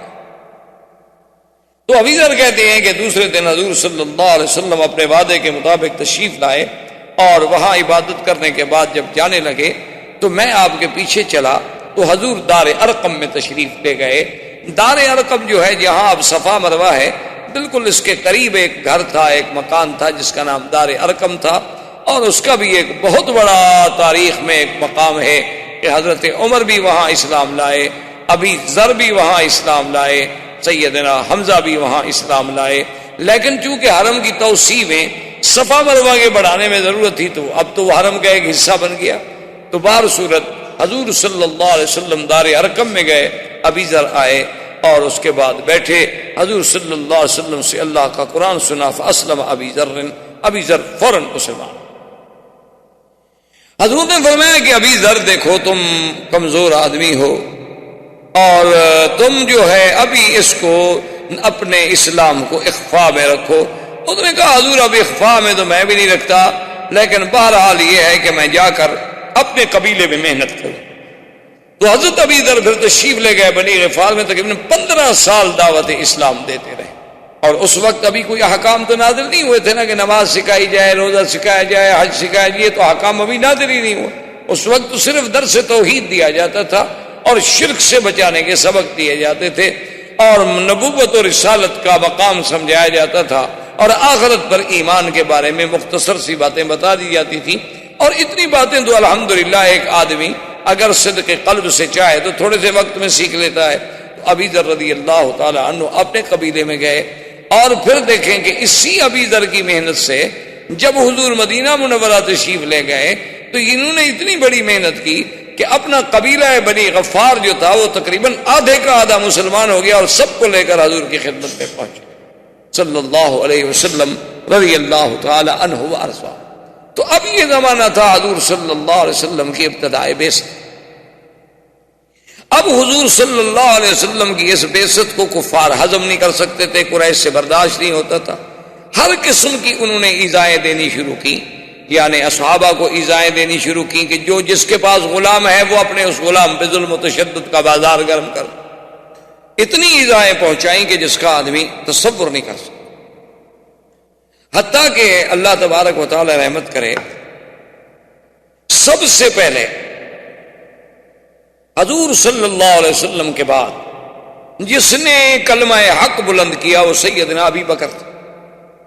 سب سے پہلے انہوں نے آ کے اللہ کے حرم میں کھل کر اللہ کا قرآن پڑھا اور کافروں کو دعوت توحید دی. اور کافروں نے نعوذ باللہ اتنا مارا حالانکہ ابو بکر قریش. حتیٰ کہ تاریخ میں آتا ہے کہ سیدنا ابو بکر کا چہرہ خون میں بھر گیا, یعنی پتہ نہیں لگتا تھا کہ چہرہ کہاں, اتنا خون بہایا گیا. اور اس کے بعد حضرت عبداللہ ابن مسعود رضی اللہ تعالی عنہ نے حضرت ابو بکر کے بعد وہ والے صحابی ہیں جنہوں نے کعبۃ اللہ میں آ کر قریش کے سامنے کھڑے ہو کر قرآن پڑھا. اور ایک روایت میں ہے کہ سورۃ الرحمن پڑھی, اور کافروں نے مارنا شروع کیا. وہ مار رہے ہیں, وہ پڑھ رہے ہیں, وہ مار رہے ہیں, وہ پڑھ رہے ہیں, مار کھاتے رہے, لیکن سورت پوری مکمل کر. اور بڑے کمزور آدمی تھے, خفیف آدمی تھے, آپ کی پنڈلیاں مبارک بڑی پتلی تھی.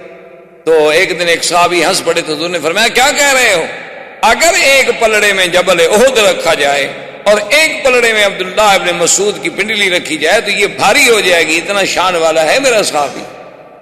تو عبداللہ ابن مسعود کو بھی دوسرے دن حضور نے فرمایا کہ عبداللہ ابن مسعود تم ایسی کوشش نہ کرو, تم کمزور آدمی ہو, قریش تمہیں ماریں گے, کل بھی تمہیں اتنا مارا. اس نے کہا لو امرتنی رسول اللہ لقرأت اليوم, اگر آپ مجھے حکم دیں تو آج میں پھر جا کے پڑھوں قرآن. ماریں گے تو ماریں گے, پھر کیا ہوگا. اب حضور صلی اللہ علیہ وسلم کے خلاف قریش نے محاذ بنایا, اور ابی طالب کے پاس آئے اور ابی طالب سے آگے کہنے لگے کہ بھئی اب ہم تنگ آ چکے ہیں، دو باتیں چن لو، یا تو حضور صلی اللہ علیہ وسلم سے علیحدہ ہو پھر ہم خود نمٹ لیں گے، یا پھر حضور صلی اللہ علیہ وسلم کو دعوت توحید سے روک دو۔ وہ آپ کا مشہور تاریخ میں آج تک جو جملہ ہے کہ جب ابی طالب نے حضور سے قریش مکہ کے سرداروں کا مطالبہ رکھا تو آپ نے فرمایا واللہ یا امّے، میرے چچا خدا کی قسم ہے، لو وضعوا الشمس فی یمینی والقمر فی یساری، اگر یہ سورج لا کے میرے داہنے ہاتھ پہ رکھ دیں اور چاند کو میرے بائیں ہاتھ پہ رکھ دیں، میں ان کو تو ٹھوکر مار سکتا ہوں لیکن اللہ کی توحید کو میں نہیں چھوڑ سکتا۔ ابی طالب نے بھی کہا کہ اچھا بھائی میں کیا کروں۔ دوسرے دفعہ ابی طالب کے پاس وفد لے کے آئے اور ایک دفعہ بڑی عجیب بات کی کہ انہوں نے کہا کہ ایسا کرتے ہیں کہ حضور کا مقابلہ کرنے کے لیے بھئی ہم خود کیوں نہ ایک آدمی پیدا کریں۔ تو انہوں نے نضر ابن الحارث کو پیدا کیا۔ نضر ابن الحارث جو ہے یہ بڑا شاعر تھا، بڑا ادیب تھا اور بڑا لفاظ تھا اور بڑا قصہ گو آدمی تھا۔ ان نے اس کی ڈیوٹی یہ لگا دی کہ تم کوئی کام نہ کرو، ہم تمہارے گھر کا سارا خرچ برداشت کر لیں گے، جہاں حضور بیٹھ کے قرآن پڑھیں تم سب ساتھ قریب بیٹھ کے اپنے قصے کہانیاں شروع کر دو، تاکہ حضور کے پاس لوگ نہیں جائیں گے، تقسیم ہوتے چلے جائیں گے۔ وہ ایک دن، 2 دن، 3 دن، 4 دن کے بعد جھوٹ کا قصہ تو ختم ہو گیا، اتنے جھوٹے قصے سنائے اور قرآن کا مقابلہ کیسے کرے۔ تو جب ان کی یہ چال بھی ناکام ہو گئی، نضر بن الحارث بھی ناکام ہو گیا، اب انہوں نے ایک اور چال چلی۔ وہ چال یہ تھی کہ ایک لڑکا تھا عمار، بعد نے اس کا نام عامر لکھا ہے، بعد نے عمار لکھا ہے، بڑا ہی خوبصورت لڑکا تھا اور اتنا سمجھدار، اتنا ذہین، اتنا ذکی کہ کوئی آدمی اس کو دیکھتا تو بس وہ پاگلوں کی طرح دیکھتا ہی رہ جاتا۔ اس بچے کو لے کے ابی طالب کے پاس آئے اور کہنے لگے کہ ابی طالب ایسا کرو کہ اس بچے کو تم لے لو اور اس کے بدلے میں ہمیں محمد مصطفیٰ دے دو۔ ہم نے تمہیں حضور کے بدلے میں ایک بچہ دے دیا ہے اور ہم نہیں برداشت کر سکتے اپنے خداؤں کی برائی کہ ہر وقت اللہ کے نبی ہمارے اسلاف کو اور ہمارے آباؤں کو کہتے ہیں وہ پاگل تھے، وہ مشرک تھے، وہ جہنمی تھے، یہ ہم نہیں برداشت کرتے۔ تو ابی طالب نے کہا عجیب لوگ ہو بھائی، تم اپنی طرف سے بڑی سوچ کے آئے ہو لیکن ہے بڑے عجیب لوگ کہ میں اپنے حقیقی چچے کے بھائی کے بیٹے کو تو تمہارے سپرد کر دوں اور لوگوں کے بچوں کو پالتا رہوں۔ یعنی تم نے ابی طالب کو اتنا کم عقل سمجھا ہے کہ میں غیروں کے بیٹے کو لے کر اس کی تو حفاظت کروں اور اپنا بھائی کا بیٹا جو ہے وہ تمہارے سپرد کر دوں کہ تم اس پہ ظلم کرو۔ میں محمد پاک کو نہیں چھوڑ سکتا۔ دیکھیں کہ بعض اوقات اپنے قبیلے کی غیرت بھی بڑی عجیب ہوتی ہے نا جی۔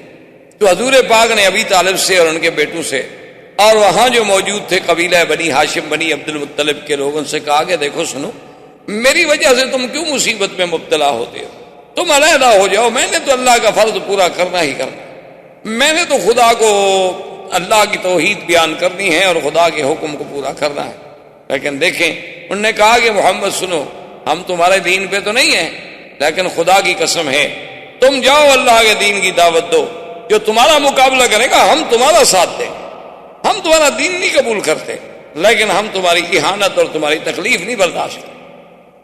تو اسی طرح آتا ہے کہ حضور صلی اللہ علیہ وسلم اللہ کے کعبے میں عبادت کر رہے تھے کہ ابو جہل لعنت اللہ علیہ، جو سب سے بڑا دشمن اسلام، دشمن رسول صلی اللہ علیہ وسلم، بلکہ حضور نے فرمایا کہ فرعون هذه الامہ، میری امت کا اگر کوئی فرعون ہے تو ابو جہل۔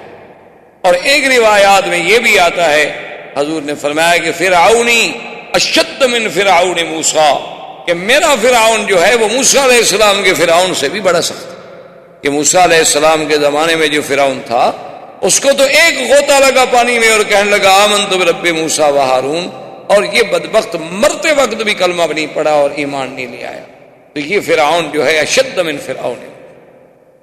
تو حضور صلی اللہ علیہ وسلم کے قریب آیا اور کہنے لگا کہ یا محمد صلی اللہ علیہ وسلم، کہنے لگا کہ دیکھو تم جانتے ہو کہ اس وقت میں سردار مکہ ہوں، تم جانتے ہو کہ اس وقت میرا قبیلہ جو ہے بنی مخزوم، وہ کتنا بڑا قبیلہ ہے، بنو مخزوم قبیلے کا تھا، قریش تھا، قریبی تھا، اور میں تمہیں کہتا ہوں کہ آئندہ نہ تو تم اللہ کے کعبے میں یہاں آ کر عبادت کرنا ظاہراً کھلے ہو کر، اور نہ ہی یہاں کھڑے ہو کے کسی کو توحید کا سبق پڑھانا، ورنہ نعوذ باللہ کچھ ہو جائیں، سارے قریش والے میرے خلاف کھڑے ہو جائیں، لیکن یہ ہے کہ میں آپ کو پھر زندہ نہیں چھوڑوں۔ اور اس کے بعد آتا ہے ابو جہل اور بنو مخزوم اپنے قبیلے کو اکٹھا کرتا ہے اور کہتا ہے کہ دیکھو بات سنو، اب میں اس مقام پہ آ گیا ہوں کہ مجھے حضور صلی اللہ علیہ وسلم کی باتیں برداشت نہیں، میں نے فیصلہ کر دیا ہے، تم میری قوم ہو، اگر کل کو میرا ساتھ دو گے تو تمہاری مرضی، اگر میرا ساتھ نہ بھی دو تو تمہاری مرضی، لیکن میں اب حضور صلی اللہ علیہ وسلم پر حملہ کروں گا اور آپ کو زندہ نہیں چھوڑوں۔ تو قبائل میں تو قبائلیت کی بات ہوتی ہے نا، ان میں تو عصبیت جاہلیہ ہوتی ہے، وہ یہ تو نہیں دیکھتے کہ حق کی بات کیا ہو، کہتے ہیں ہمارے قبیلے کی بات ہے، وہ ٹھیک ہے جی ہم تو تمہارے ساتھ ہیں نا، وہ بھائی ہماری قوم کا مسئلہ ہے، برادری کا مسئلہ ہے۔ تو انہوں نے کہا کہ ٹھیک ہے ابو جہل ہم بھی تمہارا ساتھ دیں گے۔ تو ایک روایت میں ہے کہ ایک دن وہ آیا اور اس نے دیکھا کہ حضور صلی اللہ علیہ وسلم اللہ کے کعبے میں نماز پڑھ رہے ہیں، اور پھر میرے آقا کی تو نماز مبارک کی ایسی ہوتی تھی کہ جب آپ سجدہ مبارک کرتے تو وہ سجدہ اتنا طویل ہوتا تھا کہ لوگ حیران ہو جاتے تھے کہ وہ تو 4 نمازیں پڑھنے والا حضور کا ایک سجدہ بھی مشکل سے ادا ہوتا تھا۔ تو حضور جب سجدے میں گئے تو ظالم نے ایک بہت بڑا پتھر اٹھایا، اور اتنا بڑا پتھر تھا کہ اگر وہ واقعی کسی پہ گرا دیا جائے نعوذ باللہ تو اس کا سر مبارک جو ہے ختم ہو جائے۔ تو وہ پتھر لے کے آیا اور قبائل والے دیکھ رہے ہیں کہ چلو جی آج ابو جہل اپنا انتقام لینے کے لیے، اور پھر کھلا سفید بالکل ظاہر باہر، کوئی چھپا نہیں۔ تو جب حضور کے قریب گیا تو الٹے پاؤں بھاگا اور وہ پتھر بھی گر گیا، اور وہ یعنی اتفاق ہے کہ بچ گیا، ورنہ اسی پتھر سے خود مر جاتا۔ اتنا بڑا پتھر اس نے اٹھایا ہوا تھا، اور پاؤں پیچھے، لرزہ بدن پہ آیا۔ تو بنو مخزوم اور لوگ کٹھے ہو گئے، انہوں نے کہا کیا ہو گیا؟ کہنے لگا تم لوگوں نے کچھ نہیں دیکھا؟ انہوں نے کہا نہیں ہم نے تو کچھ نہیں دیکھا۔ کہنے لگا واللہ بینی و بینہ فحل، میرے اور آپ کے درمیان میں فحل کہتے ہیں یعنی بیل جو نر ہو، گائے بیل جو آپ کہتے ہیں نا، لیکن ایسا نر جو بہت بڑا طاقتور اس کو کہا جاتا ہے فحل۔ کہتا تم نے نہیں دیکھا؟ وہ تو ایک اژدہا کی طرح ایک فحل تھا، ایک بہت بڑا نر بیل تھا جس نے اپنے انیاب نکالے ہوئے تھے اور مجھ پہ حملہ آور ہوا۔ اگر میں ادھر بھاگ نہ جاتا تو مجھے کھا جاتا، مار دیتا اور پاؤں تلے راؤنڈ ڈالتا۔ تو اللہ تبارک و تعالی نے حضور صلی اللہ علیہ وسلم کو اس کے اس قاتلانہ حملے سے یوں حفاظت فرمائی، لیکن کچھ عرصے کے بعد ابو جہل پھر بھی باز نہ، اس نے آ کر پھر حضور صلی اللہ علیہ وسلم کو للکارا اور کہا کہ یا محمد صلی اللہ علیہ وسلم اما منعتک، میں نے تمہیں منع نہیں کر دیا تھا کہ تم مسجد میں آ کر، اللہ کے کعبے میں آ کر لوگوں کے سامنے کھلے عبادت نہ کیا کرو، لیکن تم نے میری بات نہیں سنی، میں نے تمہیں منع کر دیا تھا، اور آج میں پھر تمہیں آخری بات کہہ رہا ہوں کہ اگر واللہ لرأیتک، نعوذ باللہ اس نے بڑا سخت کلمہ کہا کہ اگر میں آپ کو سجدے کی حالت میں نے اب دیکھ لیا نہ تو میں آپ کو کچل دوں گا۔ حضور صلی اللہ علیہ وسلم خاموش، حضور صلی اللہ علیہ وسلم خاموش رہے، اور ابو جہل یہ کہہ کے چلا گیا۔ وما لبث قلیلا، ابھی ایک دن ہی گزرا تھا، دوسرے دن حضور صلی اللہ علیہ وسلم پھر اسی جگہ تشریف لائے اور آ کے عبادت شروع۔ اب جب عبادت شروع کی ابو جہل کو پتہ چلا کہ حضور تو پھر عبادت کر رہے، اس نے کہا میری تو بالکل سبکی ہو گئی کہ میں نے تو کھلا چیلنج کیا تھا، اور اللہ کے نبی کو تو میرے اس چیلنج پر کوئی اثر ہی نہیں ہوا، اور پھر وہ جا کے اللہ کے کعبے میں عبادت کر رہے ہیں۔ تو وہ ظالم جوش میں آ کے وہاں سے بڑھا اور ایک بہت بڑا پتھر لے کے آیا اور کہنے لگا کہ آج تو میں بالکل ہی نہیں چھوڑوں گا، کچل دوں گا۔ جب حضور کے قریب آیا تو اس کے بعد الٹے پاؤں بھاگا اور گرا، چہرہ متغیر ہو گیا، ڈر کے مارے کانپ رہا ہے۔ قبیلے کے لوگ آئے، پوچھا، کہتا ہے واللہ بینی و بینہ خندقا من نار، کہ جب میں آگے بڑھا حضور کے اور میرے درمیان میں ایک آگ کی بڑی بڑی نہر بنی ہوئی تھی، اگر میں ایک قدم بھی آگے بڑھاتا تو مجھے تو آگ جھلس دیتی۔ اور حضور نے بھی فرمایا کہ واللہ لو دنا منی، خدا کی قسم ہے کہ آج اگر ابو جہل میرے قریب آتا لختطف الملائکہ، اللہ کے فرشتے اس کی بوٹی بوٹی کر کے اڑا دیتے، پھر دنیا میں اس کا وجود ہی نہ ملتا۔ تو اب حضور صلی اللہ علیہ وسلم کی زمانے بعثت کا، یعنی آپ کی دعوت کا، آپ کی تبلیغ کا، آپ کے انذار کا، اور کفر کے مقابلے کا، اور کفر کے ظلم و تشدد کا دور شروع ہو گیا کہ ایسے ایسے، اور خدا کی قدرت دیکھیں کہ یہ جو آپ کا 13 سالہ دور ہے مکی زندگی کا، یہ ایک دن کا دور نہیں، 2 دن کا دور نہیں، 4 دن کا دور نہیں، 13 سال 13 سالہ زندگی کا دور اور صبر محض. یعنی آپ حیران ہوں گے، لوگ تو کہتے ہیں نا کہ اسلام تلوار کے زور سے پھیلا. اسلام کیا ہے جی، ان کا تو نشانی تلواریں ہیں، بس لوگوں کو کاٹ دیتے ہیں اور کاٹ کے پھینک دیتے ہیں اور یہ کر دیتے ہیں. 13 سال تک اللہ کے نبی نے دعوت کے میدان میں جو تکلیفیں اٹھائی ہیں، جواب کیا تھا؟ صبر محض کے رسول فاصبر کما صبر، فاصبر کما صبر اولو العزم من الرسل. کہ محمد عربی صلی اللہ علیہ وسلم آپ صبر کریں بس.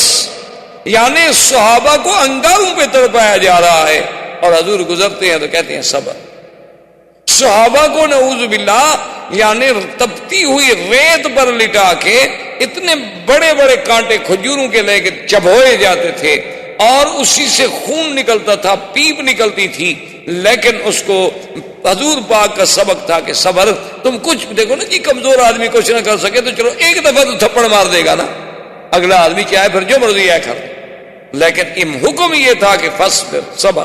کچھ نہیں کہے، کوئی جواب نہیں. تو متواتر 13 سال تک مسلمانوں نے اتنی زبردست تکلیفیں برداشت کی کہ جس کا تصور نہیں ہو سکتا. آپ حیران ہوں گے کہ بی بی سمیہ جو اسلام لائی حضور صلی اللہ علیہ وسلم پر، ابو جہل ظالم نے اسے کہا کہ اسلام چھوڑ دو. بی بی سمیہ نے کہا کہ اب تو میں حضور صلی اللہ علیہ وسلم کا دامن مبارک نہیں چھوڑ. تو پتہ ہے اس ظالم نے کیا عذاب دیا؟ اس نے 2 سرکش اونٹ منگوائے. بی بی سمیہ کے دونوں ٹانگوں میں رسے باندھے گئے، ان رسوں کو اونٹوں کے گلے میں ڈالا گیا اور دونوں اونٹوں کو مخالف سمت میں دوڑایا گیا اور بی بی صاحبہ کا بدن جو تھا وہ 2 حصوں میں تقسیم ہو گیا اور ظالم نے نیزہ مارا جو بی بی صاحبہ کو لگا. یعنی آپ اندازہ کریں ظلم و تشدد کا کہ ایک زندہ انسان کو یعنی یوں پکڑ کے جیسے آپ مرغی کو 2 حصے کرتے ہیں یا کسی بکری کو آپ 2 حصوں میں تقسیم کرتے ہیں، یہ کہہ دینا تو بڑا آسان، لیکن اسی طرح تقسیم کر دیا گیا. لیکن اس وقت بھی ان کی زبان پہ تھا اشہد ان لا الہ الا اللہ واشہد ان محمد رسول اللہ. تو حضور صلی اللہ علیہ وسلم نے یعنی اس سے بڑا کوئی ظلم ہوگا کہ میرے آقا طواف کر رہے ہیں، حالت طواف میں ہیں اور قریش باہر آ کے بیٹھ جاتے، جن کے قریب حضور گزرتے تو وہ گالیاں دینی شروع کر دیتے، جن کے قریب حضور صلی اللہ علیہ وسلم گزرتے تو حضور کی شان میں پھپتیاں کسنی شروع کر دیتے. اس سے بڑا ظلم ہوگا کہ حضور صلی اللہ علیہ وسلم رات کو اٹھ کے اگر تہجد کے لیے آ رہے ہیں تو ابھی لہب کی بیوی جو ہے وہ کانٹے اٹھا کے اور کانٹوں والی لکڑیاں اور جھاڑیاں لے کے ان راستوں پہ ڈال دیتی کہ چلو جب حضور گزریں گے اندھیری رات ہوگی پاؤں رکھیں گے اور نہیں تو کم سے کم کانٹے تو چبھ جائیں، کانٹے تو لگیں گے. حضور صلی اللہ علیہ وآلہ آلہ واصحابہ وسلم تسلیما کثیرا کثیرا. اس طرح یہ دور بعثت اور یہ مکی زندگی کا دور کہ مسلمانوں پر اور ایمان والوں پر، مستضعفین پر، اللہ کے نام لینے والوں پر، حضور کا ساتھ دینے والوں پر ظلم و تشدد کا دور ہے. لیکن خدا کی شان ہے کہ آج تک چشم عالم نے ایسے وفاداروں کی پھر مثال بھی نہیں دیکھی، اور آج تک چشم عالم نے حضور صلی اللہ علیہ وسلم کی زبان مبارک میں جو حلاوت اور آپ کی زبان مبارک میں جو تلاوت اور آپ کی زبان مبارک میں جو تاثیر اور آپ کی قرات قرآن میں جو اثر آفرینی، حضور صلی اللہ علیہ وسلم کی یعنی آپ کی وجاہت مبارک اور آپ کے چہرے مبارک میں جو کشش اور آپ کے جمال میں، آپ کے کمالات میں جو جلا تھی، وہ بھی دنیا میں آج تک کوئی اس کی مثال پیش نہیں کر سکتا. اللہ ہمیں حضور کی سیرت پر چلنے کی توفیق عطا فرمائیں اور آپ کی محبت نصیب فرمائیں. والسلام علیکم. احباب کرام، اس کے بعد اب آپ اس مبارک سلسلے کی CD نمبر 7 سماعت فرمائیں.